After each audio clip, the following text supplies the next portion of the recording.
So the idea that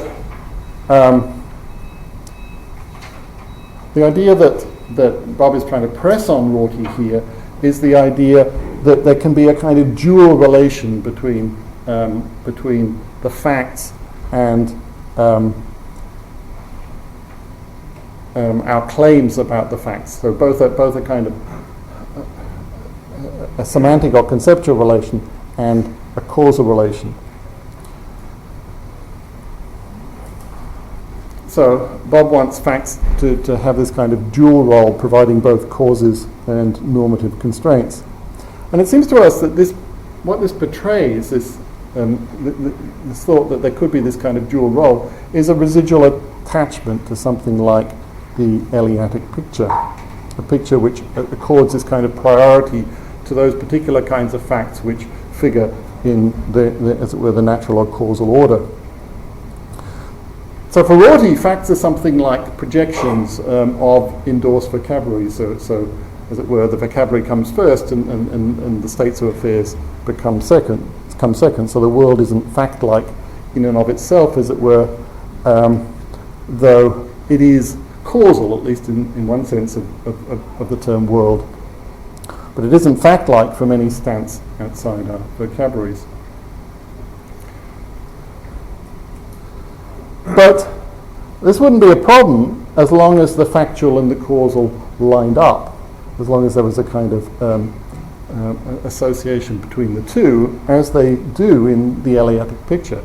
As long as they line up in this way, then it's possible to maintain, as Bob wants to maintain, that facts can do both causal and logical work. But that's only plausible as long as we have something like the Eleatic picture in mind, so that what we're thinking of as the facts in the important sense are the things in the causal world. And if we reject the Eleatic picture, reject as it were, the association of the world with the causal world, then there's nothing to soften the contrast between the richness of the factual world, projected from all the vocabularies we currently have in play, and the sparseness of the causal world. And the idea then that there could be this general alignment of causal relations with semantic relations of the kind Bob was talking about in the passage I quoted simply seems implausible in our view. Okay, so just to go back to these sorts of pictures, here roughly are the kinds of facts as we see them, with the physical and causal facts, the abstract and mathematical facts, and the evaluative and normative facts, all as it were in view. Here's the causal world as described by best current science. And our point is that only by thinking that some of the facts in the former picture, everything except the blue facts as it were, only by thinking that they are second-rate quasi-facts can you force the two pictures into alignment. And that betrays the grip of the Eleatic picture. Now, we think that, there is a proper role for the idea that, at least in the case of some judgments, there is a distinctive causal element. So we want to suggest that there is a proper role for the idea that the judgments associated with some vocabularies, and in particular, especially perceptual vocabularies, do have a direct and distinctive causal connection to the objects in view in the causal picture. But the place for spelling out that insight is within the expressivist story about the distinctive functions and genealogies of different vocabularies. So within that kind of story, there's then a place to say of the perceptual vocabulary that one of the most striking things about its function is that, as it were, the directness of the causal relationship between states of affairs in the world and associated sort of internal items, states of the visual system or states of mind or something of that kind. So this is something distinctive about the function of the internal items which get, as it were, projected in the perceptual vocabulary. But that's sort of a piece with the kind of story that expressivists want to tell much more generally about what distinguishes one vocabulary from another. And the story is always going to be in terms of some kind of story about what's going on in the background, about the functions, the genealogy, etc. of the different vocabularies. So in this case it's going to be the story about what distinguishes our perceptual vocabulary from the rest. Okay.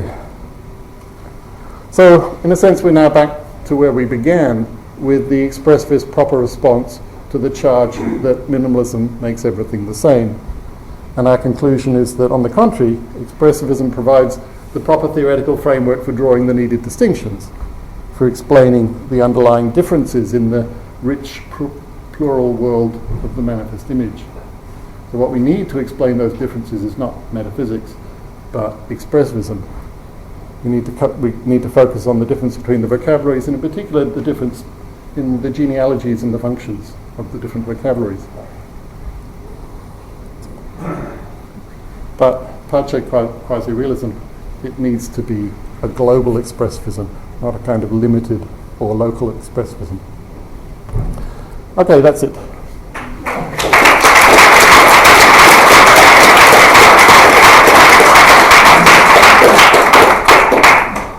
Thank you, Hugh. Right on time, so we've got about half an hour questions. Oh. So I know that this distinction ought to be drawn sort of inside expressivism instead of contrasting with something else. But I wanted to ask you about two things farther upstream in your view. I mean, in your picture, you take it that we can both describe vocabularies in naturalistic terms and within the cloud still be describing them as vocabularies, that is, as expressing concepts about things. Now, I should have thought, well, of course we can describe them in naturalistic, non-normative terms. We can describe everything in those terms. But that if we want to see them as semantically significant, as expressing things, that's precisely going to be invisible from, if we restrict the vocabulary and we describe our practices and abilities and behavior in to non-normative vocabulary. But unless we talk about when it's correct to do this, to apply the terms, and so on, that any semantic properties, that these things are so much as vocabularies, is going to be invisible. And as a subsidiary question, why do you think that the scientific story can be told without the mathematical objects? Okay, well, let me leave that question aside. The first question is a very pleasing one, because something in that ballpark was, I know this sounds smart, but it was sort of what I expected and been hoping you would ask. I think we're certainly aware of at least some of the subtleties of the issues in the written version. We have a footnote that more or less this point where I think we say something like, look, we have to distinguish the case in which we think of the vocabulary as being simply, as it were, the sound waves, something like that coming out of these creatures, and the case in which we think of it in a more interpreted sort of way. I think the right thing to say is that, as it were, both of those stances are possible, but it's only by, it's only by saying, the broad stance is anthropological, and in a sense, the issue is how much. One of the issues is how much we need to sort of, as it were, engage with our subjects in order to see what they're doing as using vocabularies in some interesting sense of that term. And I think we can make that question more specific by simply focusing on, as it were, the normative aspects of what they're doing. If we were trying to stay, as it were, purely disengaged, then one of the things we need to say in describing something which was, let's think of it as a sort of putative vocabulary,